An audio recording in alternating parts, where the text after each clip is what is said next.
Donc, bienvenue à notre rencontre inspirante. Mon parcours est très varié, mais j'ai toujours aimé créer des liens, donc chercher de l'inspiration et la partager avec les autres. Donc c'est dans cet état d'esprit que je rencontre aujourd'hui Sonia Weyers, qui est Gestalt thérapeute. Alors, avec mon cheveu sur la langue, c'est pas facile à dire. Hein. Auteur et coach, Osez la liberté d'être vous. Donc, nous nous sommes rencontrés de mémoire dans le programme Power Book de Cécile Neville et nous sommes aussi toutes les deux membres du club des rêveuses entrepreneuses. Donc, avant de l'inviter à se présenter, je vais me présenter pour ceux qui ne me connaissent pas. Donc, je suis Nadia Payard et en tant que coach et facilitatrice de vie, j'aide les individus à libérer leur plein potentiel, à surmonter leurs défis et à atteindre leurs objectifs personnels et professionnels. Donc, j'accompagne les personnes dans leur parcours de croissance, je soutiens, j'inspire et je guide vers une vie plus épanouissante et alignée avec leurs aspirations les plus profondes. Maintenant, je vais laisser la parole à mon invité. Donc, bonjour Sonia. Bonjour Nadia. Alors, vas-y, parle-nous de toi. Qui es-tu et pourquoi es-tu ici? Alors, qui je suis? Tu l'as déjà dit un peu, hein, donc je suis Sonia Weyers, je suis gestalt thérapeute et aussi, j'ai envie d'accompagner, souvent je me dis les femmes qui pensent trop, mais je ne sais pas si c'est juste elles, mais en tout cas les femmes qui pensent trop, à oser la liberté d'être vraiment elles-mêmes. Et puis, je suis aussi auteur de 2 livres que je peux te montrer, je ne sais pas s'ils arrivent en… Ah oui, avec le flou, c'est ça pas marche pas avec le évident. flou. Ah zut. Enfin bon, donc le premier, c'est un livre de développement personnel, Votre bonheur pas à pas, qui il est basé à la fois sur des éléments de psychologie positive, mais aussi sur mon parcours et les choses que j'ai apprises dans ma vie ou avec mes clients. Et puis, alors que j'étais en train de publier ce livre, il m'est arrivé la grande expérience d'accompagner mes 2 parents dans la perte d'autonomie et finalement jusqu'à la fin de leur vie à 9 mois d'écart. Et j'ai fini par écrire un témoignage de ce parcours-là. Donc, ça… c'est ce que je fais dans ma vie professionnelle. 2-3 mots personnels. Je suis belge et américaine. J'ai 55 ans, 4 enfants et un petit-fils. Wow. Et je vis dans le sud de la Seine-et-Marne, mais je travaille sur Zoom en français et en anglais dans le monde entier. C'est bien ça. Tu fais aussi des programmes, je crois, pour accompagner… en plus d'être Gestalt thérapie. Oui, c'est ça. Donc, la Gestalt thérapie, c'est ça pour la Gestalt thérapie, j'accompagne les personnes qui viennent. Voilà. Et puis, mes programmes, c'est pour justement oser la liberté d'être vous-même. Donc, j'ai des programmes, un programme court préenregistré, un programme de 4 semaines où on regarde comment vous vivez votre vie, comment vous voulez la vivre et on trouve des étapes pour mettre ça en place. Et puis, un programme d'1 an qui est vraiment une exploration profonde sur comment vous vivez votre vie, où sont les blocages à votre sentiment de liberté. Et donc, je parle vraiment de liberté interne, de liberté d'être soi-même. Parfois, c'est la liberté de s'exprimer, parfois, c'est la liberté de se montrer, parfois, c'est la liberté de penser soi-même ce qu'on pense. Et donc, on regarde un petit peu toutes les parties de la vie, sauf le travail et l'argent. D'accord. Et par rapport à la Gestalt thérapie, c'est quelque chose que je ne connais pas de trop. Tu peux nous en dire un peu plus? Oui, la Gestalt thérapie est une thérapie humaniste, donc au même titre que l'approche rogerienne centrée sur la personne ou la PNL. Je ne sais pas si tu connais ou si tes auditeurs connaissent ça. Et programmation neurolinguistique. Oui, la PNL. Oui, c'est ça. Et donc, le paysage thérapeutique, je peux dire 2-3 mots en fait là-dessus. Il y a les psychiatres qui sont des médecins qui sont formés pour connaître les maladies mentales et puis les médicaments qui vont avec ça. Alors, ils sont formés ou pas à l'accompagnement, plus souvent pas d'ailleurs. Les psychologues, c'est un peu pareil. C'est un peu pareil. Il y a un aspect qui est un peu pareil. Ils ont 5 ans d'études universitaires, donc ils connaissent beaucoup sur le développement de l'enfant, sur les problèmes. Enfin, ils ont beaucoup de connaissances théoriques, mais ils n'ont pas 1 minute de travail sur eux qui est requise dans leur cursus, ou en tout cas, c'était le cas il n'y a pas longtemps. Et donc, toutes ces thérapies plus périphériques, j'ai envie de dire, c'est une formation expérientielle où on a l'obligation de faire du travail sur soi, etc. Et donc, la Gestalt en tant que telle se focalise sur sur le contact, sur la manière qu'a la personne d'être en contact, et on repère différentes, ce qu'on appelle des interruptions de contact. Mais surtout, c'est une thérapie aussi holistique qui s'occupe pas spécifiquement du contenu. Tu vois, la personne va venir me parler de ses problèmes au travail ou avec son conjoint et tout, mais je vais être attentive à la manière dont elle me le dit, la manière dont moi ça m'impacte, et je vais travailler beaucoup avec comment, ce qu'on appelle en psychanalyse le contre-transfert, mais qui n'est pas un mot de la Gestalt, mais c'est le contre-transfert, c'est comment le thérapeute, le praticien est impacté par le patient, le client. En Gestalt, on dit client, mais ça, c'est encore un autre sujet. Donc, je pourrais parler tout le temps de la Gestalt. Mais donc, c'est une thérapie en face à face, et on prend l'individu dans sa globalité. C'est une thérapie holistique, donc qui prend l'aspect intellectuel, mais aussi émotionnel, corporel, spirituel éventuellement. Voilà. Ce que je dis souvent, c'est que si tu mettais une caméra au-dessus de moi avec un client, un psychologue, ça ressemblerait peut-être à la même chose. Tu vois, c'est pas dans la manière dont ça se présente, c'est pas très différent d'une autre thérapie. C'est un accompagnement personnalisé qui a des choses spécifiques. D'accord, c'est intéressant. Est-ce que tu peux nous parler un peu de ton parcours professionnel et personnel jusqu'à aujourd'hui? Oui, bien sûr. Alors aujourd'hui, j'accompagne les personnes à vivre mieux dans leur vie, on peut dire, en gros. Mais c'est parce que moi, j'ai commencé en me sentant pas bien du tout dans ma vie. J'avais une relation très difficile avec ma mère, et je me disais que moi, on pouvait pas m'aimer. C'était un peu le résultat, donc sans rentrer dans tous les détails de ça. Et donc, j'ai commencé ma thérapie à moi, à l'âge de 19 ans. Et au début, je me demandais juste, de nous deux, il y en a une qui est folle et c'est peut-être moi, quoi. Et donc, finalement, en travaillant sur moi, j'ai fini par régler mes problèmes, on va dire. Et j'ai eu envie d'aider les autres, quoi, à faire de même. Mais sur le chemin, j'étais aussi bonne à l'école, et donc on m'a beaucoup encouragée, si tu veux, à poursuivre l'école. Donc, j'ai fait des études d'ingénieur civil en mathématiques appliquées. Après, je suis partie aux États-Unis, j'ai fait un master en statistique, un doctorat en économie mathématique. Wow. Et puis, j'ai eu deux petites filles, j'ai fini mon doctorat. Enfin, elles étaient petites à l'époque, hein, maintenant, il y en a une qui a un bébé. Et j'ai fini mon doctorat, j'ai travaillé 3 ans parce que mon mari, on était arrivé en France à ce moment-là, mon mari travaillait à une école de commerce ici, tout près à Fontainebleau. Et donc, j'ai travaillé là pendant 3 ans. Et puis, quand j'ai eu mon 3e enfant, j'ai pris un congé parental. Et je me suis reconvertie. J'ai commencé à être animatrice de scrapbooking, donc de mise en page. Rien à voir avec ce que tu faisais. Vraiment rien à voir. Non, mais ce qui avait rien à voir. Ce qu'il y avait à voir, c'est qu'en fait, le travail que je faisais était intellectuel, solitaire. Et puis finalement, tout le monde s'en fout. En fait, j'écrivais des modèles d'échange, des modèles mathématiques d'échange avec peu de joueurs. Enfin, et je me disais, mais il y a 5 personnes qui vont lire mes articles. J'avais une espèce de crise de sens permanente. Et en fait, on avait passé en famille une année aux États-Unis pour le travail de mon mari. Et je faisais, moi, du scrapbooking avec mes photos à moi. D'accord.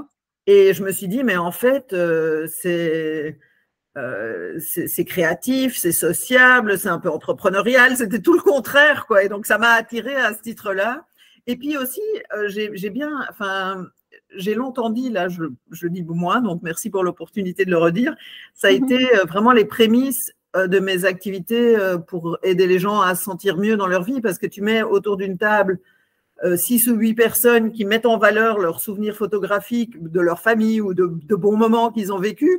Eh ben, les gens sortent avec le sourire et de bonne humeur, quoi. Donc, voilà. Et puis, donc, la Gestalt est arrivée dans ma thérapie à moi un petit peu avant le scrapbooking, on va dire. Et j'ai eu envie d'aller plus loin. Et donc, j'ai fait le tronc commun de la formation. Et puis, à un moment donné, quand j'ai eu 40 ans, je me suis dit, bah, j'ai envie de commencer à prendre des clients, quoi. Mais donc, 7, 8, 9 années plus tard, après avoir fait le tronc commun, je me suis dit, ben, Voilà, c'était genre, je me disais toujours, qu'est-ce que je vais faire quand je serai grande? À 40 ans, je me suis dit, je suis presque grande. Et donc, j'ai fait une soirée pour mes 40 ans et j'ai demandé aux gens, et c'était une des activités, ils me mettaient sur un papier, qu'est-ce que vous me verriez faire si je changeais enfin, une idée professionnelle, quelque chose que vous me verriez bien faire, quoi. Et dedans, il y a eu plusieurs personnes qui ont dit des choses qui avaient à voir, en fait, avec, enfin, qui m'ont fait penser à la thérapie parce que j'avais commencé déjà à me former, quoi. Donc, j'ai j'ai continué ma formation, j'ai commencé à prendre des personnes et puis. C'est excellent. Plus exactement, j'ai commencé à prendre des personnes directement parce que j'avais la possibilité de le faire. Enfin voilà. Et du coup, la thérapie, puis j'ai eu envie d'écrire un livre, j'ai écrit un premier livre, puis j'ai accompagné mes parents, puis j'ai écrit un deuxième livre, et puis nous voilà.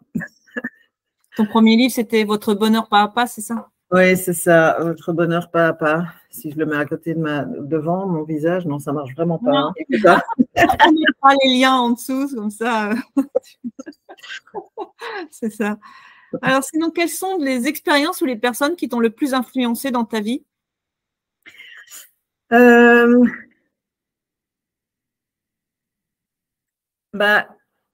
va peut-être sembler, comment dire, petit, mais les personnes qui m'ont le plus influencé, ça a été beaucoup mes parents déjà, parce que la relation difficile que j'ai eue avec ma mère, ça a beaucoup influencé énormément de choses, en fait, dans les choix que j'ai faits, etc. Et puis mon père avait aussi enfin, à côté de ma mère avec qui c'était dysfonctionnel, mon père avait une très bonne opinion de moi, en fait. Donc lui, il me disait, toi, tu es tellement doué que tu peux tout faire. J'ai intérêt à pas me louper. Et du coup, souvent, je me suis dit, je suis en train d'essayer de tout faire là. Ou souvent, j'ai dû me rappeler, il voulait pas dire tout faire en même temps. C'est ça.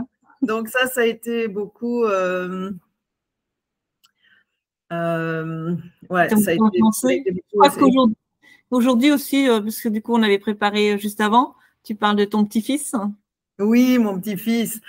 Alors, mon petit-fils, mon petit-fils, c'est une nouvelle. Comment dire, c'est très bizarre de rencontrer quelqu'un qui est, entre guillemets, de moi, enfin, avec un échelon, quoi, mais qui n'est pas, entre guillemets, à moi. Et en même temps, la relation, c'est une vraie relation. Enfin, toi, tu as plusieurs petits-enfants aussi. Oui, j'en ai 8. Donc, tu dois partager aussi ça. Mais donc, mon petit-fils, il est… c'est vraiment chouette, quoi, les échanges qu'on peut avoir, la manière dont on peut être en relation, la manière dont il répond. C'est formidable. Ça, c'est clair que les petits-enfants, moi, j'adore. C'est vrai que ça, on voit la vie autrement, en fait. Du moins, c'est un autre point de vue et qui est très intéressant. Ça, c'est clair. Donc, mon petit-fils, ouais. Alors, j'avais une autre question, et tu as déjà pas mal répondu. C'est qu'est-ce qui t'a motivé à te lancer dans ton domaine d'activité? Donc, tu l'as répondu, c'est vraiment par rapport à tes parents. Oui, mais surtout par rapport au chemin que j'avais fait moi-même, quoi. Et puis, je me suis dit, si j'avais eu toutes ces clés-là, enfin, donc pour moi, pas de regret, hein. Je veux dire, j'ai fait le chemin, ça m'a appris. Enfin, j'aurais pas la vie que j'ai aujourd'hui. Ça, c'est peut-être important de le dire, en fait. C'est que je pense vraiment que ça n'aurait pas marché si j'avais eu toutes les clés. Mais parce que la vie, enfin, comment dire, j'arrive, voilà. Quelqu'un qui est, enfin, si très malheureux et complètement heureux, et si on est à peu près là, mais que c'est supportable, on vit comme ça, puis on a des hauts, des bas, enfin voilà. Mais quelqu'un qui est là, qui va avoir envie de s'en sortir, en fait, va peut-être se retrouver plus haut. Et donc, moi, j'ai vraiment ce sentiment-là, en fait, que si j'avais été, enfin, si les choses avaient été mieux avec ma mère, suffisamment mieux, quoi, peut-être j'aurais pas fait tout ce chemin, quoi. Et le fait d'avoir fait tout ce chemin, pour moi, j'ai un sentiment de vivre pleinement, mais comme j'aurais pas pu imaginer, quoi. Et qu'il y a beaucoup de gens qui sont juste un petit peu coincés sur leur rail et que… moi, j'ai envie d'aider les personnes qui ont envie de plus, hein, à trouver plus, en fait, plus de joie de vivre, plus de connexion. Ah oui, la connexion, ça, c'est un de mes grands trucs. Parce que tout ça, ça a changé ma manière d'être en relation avec les gens, en fait. Ça, je l'avais pas dit quand on l'a préparé. Mais, ouais. Donc, et les relations, c'est la clé, quoi. C'est la clé de tout, ouais. Ouais, mais c'est vrai que je dis exactement la même chose que toi. Hein. Je dis, moi, mon passé, bon, j'ai eu des hauts et des bas, des beaux bas aussi. Mais c'est ce qui fait la femme que je suis aujourd'hui. Donc, je les apprécie. Je veux dire, sans eux, je serais pas ce que je suis aujourd'hui, en fait. Donc, j'ai de la gratitude pour même ces moments très difficiles que j'ai pu vivre par le passé, quoi. Ça, c'est clair. Ouais, tout à fait. En parlant de passé ou de choses qui ont marqué, peux-tu partager des moments clés ou des expériences marquantes dans ta carrière? Dans ma carrière, des expériences marquantes. Ben, un des trucs que j'ai fait qui était assez impactant, c'est marrant, je ne me souviens pas ce que j'ai dit avant, mais c'est j'ai fait une conférence TEDx. Ah oui, je l'ai vu. Enfin, c'était en anglais, mais je l'ai traduit le titre Trouver le bonheur, comment pardonner à ma mère a radicalement changé ma vie. Et cette expérience, moi, je ne suis pas quelqu'un de timide, je monte assez facilement sur scène. Oui, je t'ai vu au séminaire. Waouh. Oui, voilà, mais cette expérience-là, alors, ça m'a stressée, mais ça a été vraiment marquant, quoi. Et aussi, j'ai été un peu étonnée aussi du retour. Enfin, je l'ai fait, ça va faire 5 ans maintenant. Et j'ai presque 50 000 vues complètement organiques. C'est-à-dire, je le partage. Moi, je le partage chaque fois que j'ai genre un chiffre intéressant, genre 10 000 ou 22 222. Ou je le partage un peu comme ci, comme ça, quoi, 1 ou 2 fois par an. Et donc, 50 000, il y en a qui ont des millions de vues, c'est pas ça, mais quand même, 50 000 vues, c'est 50 000 personnes qui ont cliqué sur le lien, quoi. Et donc, je me dis, ouais, mon récit, mon histoire apporte quelque chose à d'autres. Donc, ça, c'est un moment. Ça, c'est un moment clé, mais c'est aussi des choses que je n'avais pas imaginé faire, quoi. Comme écrire des livres, je n'avais pas imaginé faire ça. Donc, ouais, tu t'es laissé porter, tu l'as fait, et ça. Ben voilà. Donc, c'est des moments marquants comme ça, ouais. Ouais, ça marque plus, si tu veux, c'est plus que les diplômes que j'ai faits, parce que les diplômes que j'ai faits, je voulais les faire, je les ai faits, voilà, quoi. Ouais, c'est ça. Tu t'y attendais pas et tu l'as fait, et du coup, ça t'impacte encore plus. Ouais.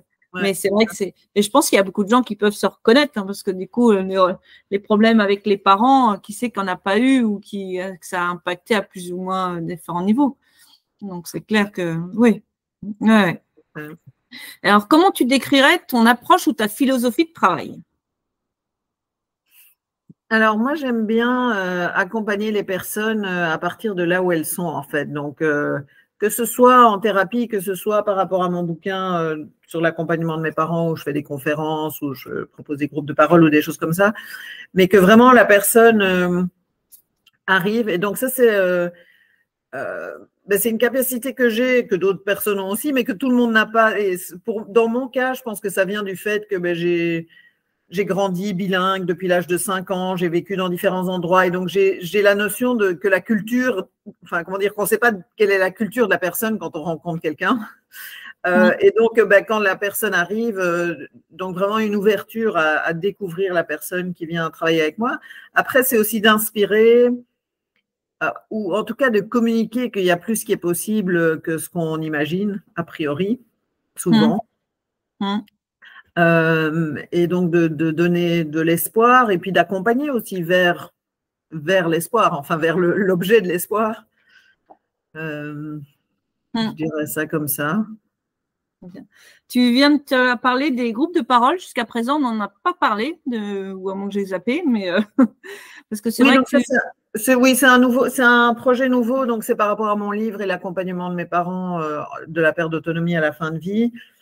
Et c'est un sujet d'actualité, enfin, au-delà de l'actualité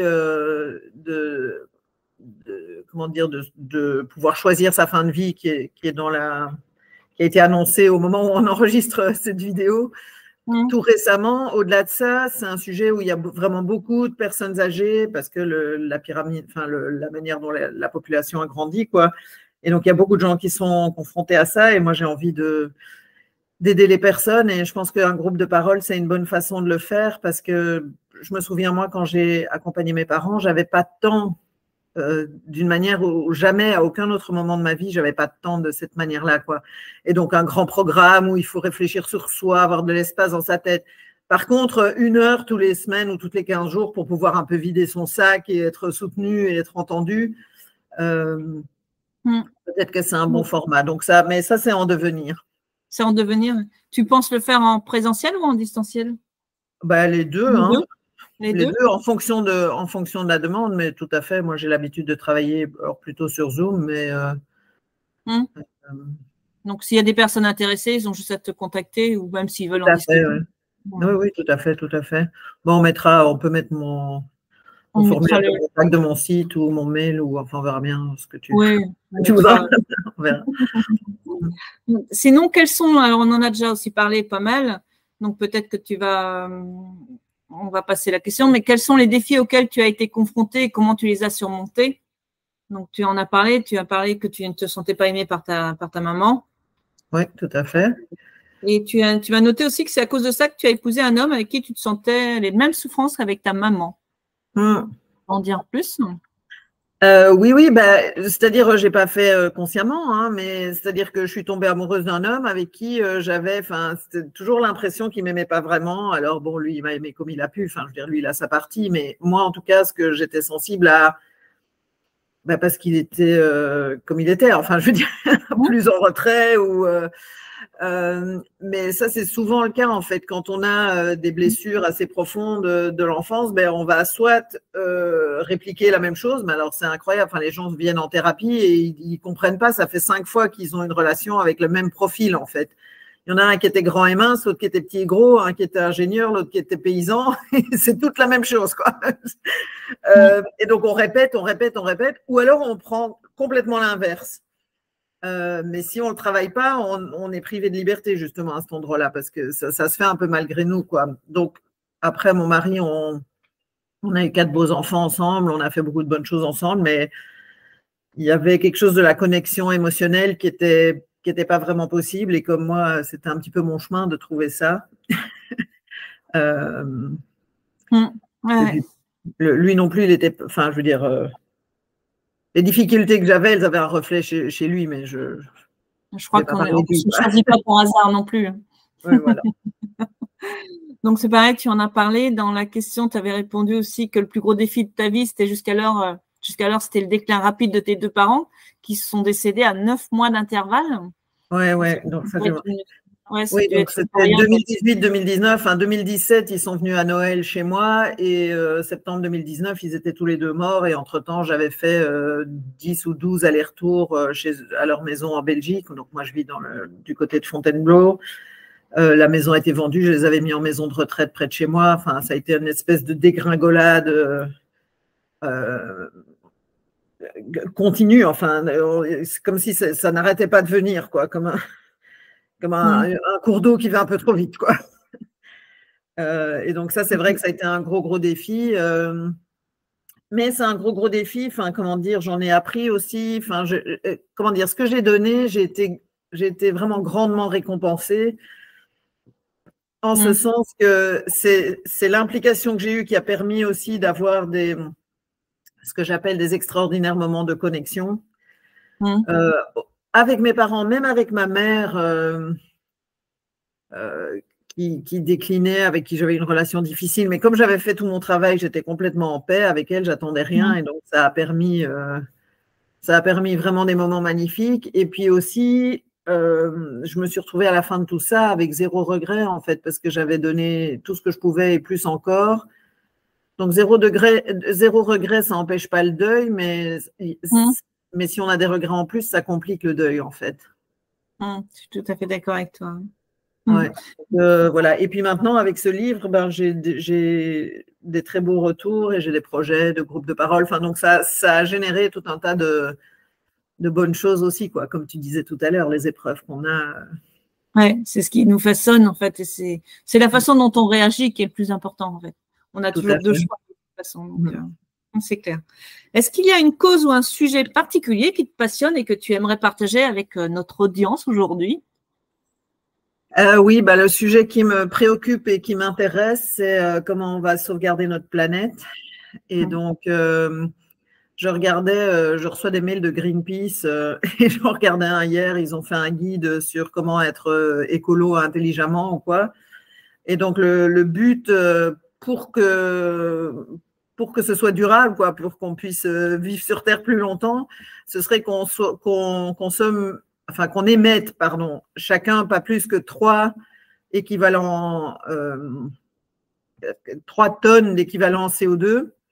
Et donc, le premier truc qu'on peut faire pour la planète, c'est de refuser d'aller en vacances à Bali. Un aller-retour Paris-Bali, c'est 3,8 tonnes. Donc, voilà. Donc, prendre l'avion, c'est un petit peu, j'utilise des mots forts, hein, mais moi, je dirais un peu criminel. Voilà. Et donc, ouais, je suis assez passionnée. Et puis, il y a des tas de choses qu'on peut faire soi-même. Et je trouve que beaucoup de gens n'ont pas vraiment conscience des enjeux, des impacts de ce qu'ils font. Et donc, ouais, moi, j'ai envie d'inviter les gens à regarder en fait de près.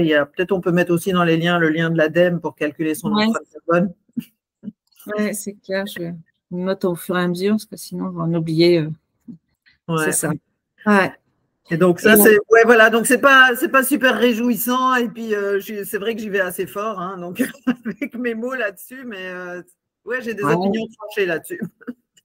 Mais c'est bien d'avoir ses propres opinions et puis d'avoir de le dire, c'est important. Ouais. Ben voilà, oser la liberté d'être vous-même. Parfois, je l'applique à moi. Oui, mais c'est ça, c'est tout à fait ça, ouais. Et ça me fait sens avec la question suivante, c'est quels sont tes conseils pour ceux qui souhaitent suivre justement une voie similaire à la tienne, qui disent ce qu'il y a à dire en fait. Oui, alors dire ce qu'il y a à dire. Donc parfois les gens, même mes enfants d'ailleurs en premier, me disent oui, mais oser être soi-même et tout ça, et puis l'autre, enfin, parce qu'ils ont l'idée, parfois les gens, que ça veut dire s'exprimer sans filtre. C'est pas exactement ça que je prône. Donc là, je le dis, on ne sait pas qui va regarder, donc on ne sait pas comment les gens vont réagir. Je te dis pas à toi, Nadia, tu dois vivre ta vie autrement. Enfin, c'est pas ça que je préconise. Donc la première chose, en fait, c'est d'identifier. C'est quoi ma vérité, c'est quoi qui est important pour moi, c'est quoi à quoi je crois, quel impact je veux avoir ou sur quoi je veux me focaliser dans ma vie. Et après, dire ou pas dire, c'est encore… la première étape, c'est pouvoir se le dire à soi-même déjà. D'être honnête avec soi-même déjà.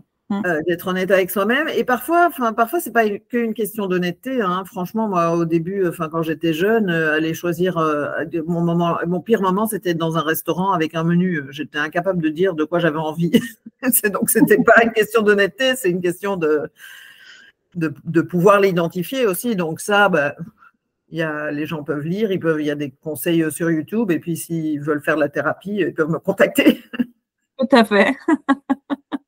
Ou s'ils n'ont pas besoin de thérapie, mais qu'ils ont envie de faire une exploration de leur vie, j'ai des programmes pour ça aussi. Donc, tout à fait, c'est important de se connaître, du moins, à mon sens aussi. Je trouve que c'est important de se connaître pour pouvoir aller là où on veut, en fait, et de trouver une voie vers où aller.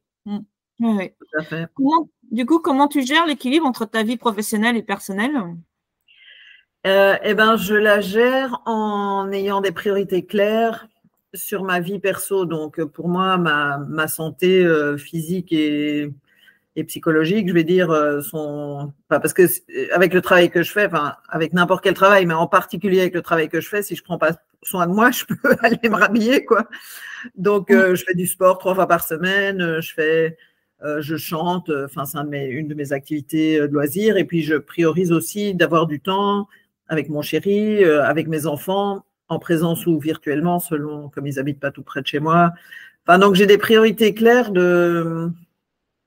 d'activités pour moi, pour mon bien-être à moi, et aussi de temps partagé avec les gens qui sont importants dans ma vie, parce que une relation, ça s'entretient. Et donc, les relations qui sont importantes pour moi, j'ai à cœur de les entretenir. Et donc, ça, c'est l'ingrédient, c'est le premier ingrédient, en fait, d'équilibre pour moi, c'est de ne pas laisser le pro empiéter sur ce qui est essentiel. Ouais, c'est important. Il y en a beaucoup qui font souvent l'impasse, hein, mais bon. Et c'est là que les regrets viennent après, en fin de vie. C'est ça, les 5 regrets des mourants. Ouais. C'est d'avoir passé tout ce temps au boulot. C'est ça, ouais. Donc, quels sont tes projets ou objectifs pour l'avenir? Bah, du coup, j'en ai parlé un petit peu. Donc, c'est avec mon livre sur l'accompagnement de mes parents que je ne peux pas montrer à l'écran. Ça s'appelle le crépuscule de leur vie. Je vais essayer quand même là, comme ça. Ah, comme ça, on le voit un petit peu. Là, on le voit comme ça. Oui, c'est impeccable là. Le crépuscule de leur vie. Donc, ça, c'est moi, ça, vous savez qui je suis. Et donc, ça, c'est mes parents. C'est ma fille, c'est une de mes filles qui a dessiné la couverture. Donc, c'est l'accompagnement de mes parents en fin de vie et nos extraordinaires moments de connexion, mon témoignage. Et donc, à partir de ce livre, j'ai envie de proposer des conférences ou des présentations de livres et aussi de proposer des groupes de parole donc à des particuliers qui sont confrontés à la perte d'autonomie et la fin de vie de leurs proches. Et aussi dans un autre contexte, des groupes d'analyse de pratique pour des professionnels de santé qui sont confrontés au même sujet, mais plutôt au travail et pour qui ça peut être lourd, tout simplement. Donc voilà, ça, c'est mes projets en développement, quoi. D'accord. Donc, pour cette année, en fait. Oui, oui. S'il y en a qui sont intéressés, il suffit de te contacter. Et puis, ouais, je pense que ça peut intéresser pas mal de monde en plus. Parce que souvent, on a en France en partie, alors je ne sais pas si dans d'autres pays c'est pareil, mais je trouve qu'il y a une peur de la mort, en fait, et qui est fait que c'est tabou, et en fait, on n'en parle pas. Mais voilà, donc moi j'essaye enfin, briser, peut-être pas, mais d'assouplir en tout cas ce tabou et de créer des brèches et d'en parler.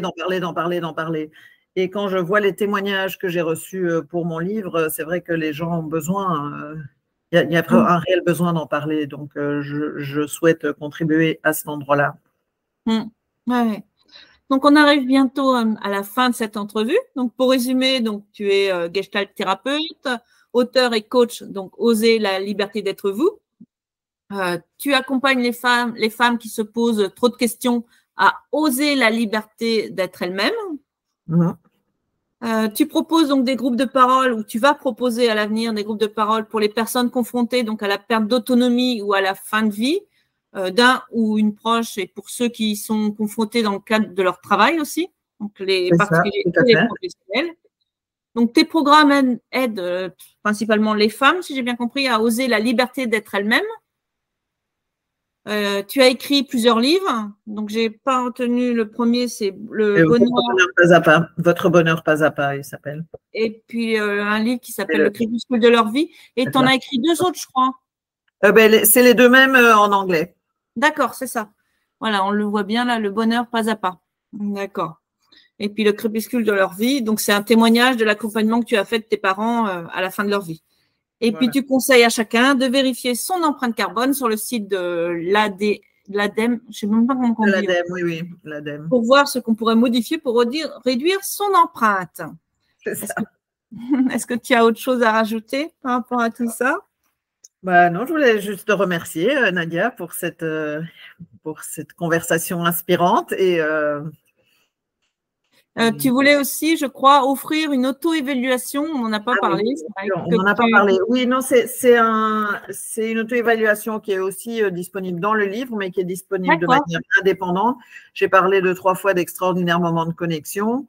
Et les gens ne comprennent pas forcément de quoi je veux parler, ou peut-être ils se disent, moi, dans cette relation-là ou dans cette relation-là, bof, bof. Enfin, et donc, c'est une auto-évaluation qui aide à voir où on en est, soi-même, de choses qui pourraient nous empêcher, en fait, d'avoir accès à ces moments extraordinaires de connexion. Donc, je vais vous donner votre adresse mail, vous recevez un document PDF. C'est pas un truc à cliquer, c'est en partie mes limitations techniques, mais en partie parce que quand on clique, parfois on réfléchit pas à ce qu'on fait. Et je me dis, vous n'êtes pas obligé de l'imprimer, hein, mais si vous réfléchissez, vous êtes avec un papier et un crayon, vous allez donner un peu plus de considération aux questions qui sont posées. Et du coup, vous aurez des meilleures informations pour vous-même, pour voir à quel point vous êtes disponible ou non pour des moments extraordinaires de connexion. C'est intéressant ça. Merci. Merci pour tout le monde alors. Je mettrai pareil le lien, je rajouterai, on va faire un point après pour tous les liens que je dois rajouter, parce que je crois que je ne suis pas oubliée. Donc, quelles sont aussi tes prochaines actualités? Je crois que tu vas bientôt reprendre ta chaîne YouTube, c'est ça, et réouvrir l'accès à un de tes programmes ou à tes programmes? Oui, c'est ça. Je vais reprendre ma chaîne YouTube prochainement, mais je n'ai pas de calendrier précis parce qu'il faut juste que je découvre un peu des choses en moi, je pense, avant de faire ça. Mais donc, j'ai une chaîne YouTube en français et en anglais.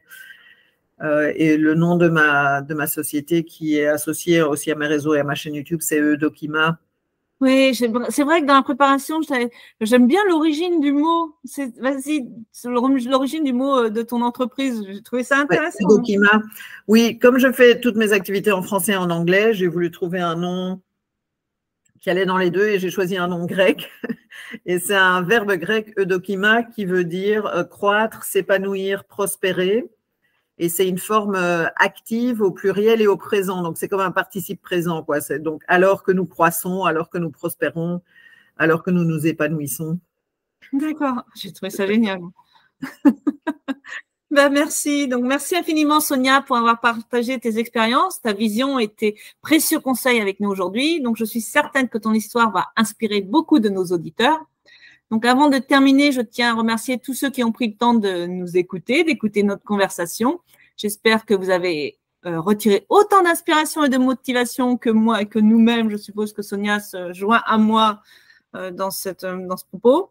Donc, n'oubliez pas de suivre Sonia sur ses réseaux sociaux. Je mettrai tous les liens dans le texte qui va suivre la vidéo. Donc, pour rester informé de ses projets et ses initiatives passionnantes. Donc, les liens, donc, comme je le dis, je vais mettre ça dans l'enregistrement après. Donc, je vous invite à vous abonner aussi à mes capsules audio sur les plateformes de podcast comme Spotify, ainsi qu'à mes capsules vidéo sur ma chaîne YouTube. Désolée, Sonia, pour mon accent en anglais, parce que je sais que j'ai toujours du mal. Donc, je suis Nadia Payard et puis donc pour ne pas manquer les prochaines rencontres inspirantes, donc je vous invite à vous abonner à mes deux chaînes. Donc, au plaisir de vous retrouver lors de notre prochaine rencontre inspirante. D'ici là, prenez soin de vous et continuez à chercher l'inspiration dans tous les aspects de votre vie. Je vous dis à bientôt. Bye bye.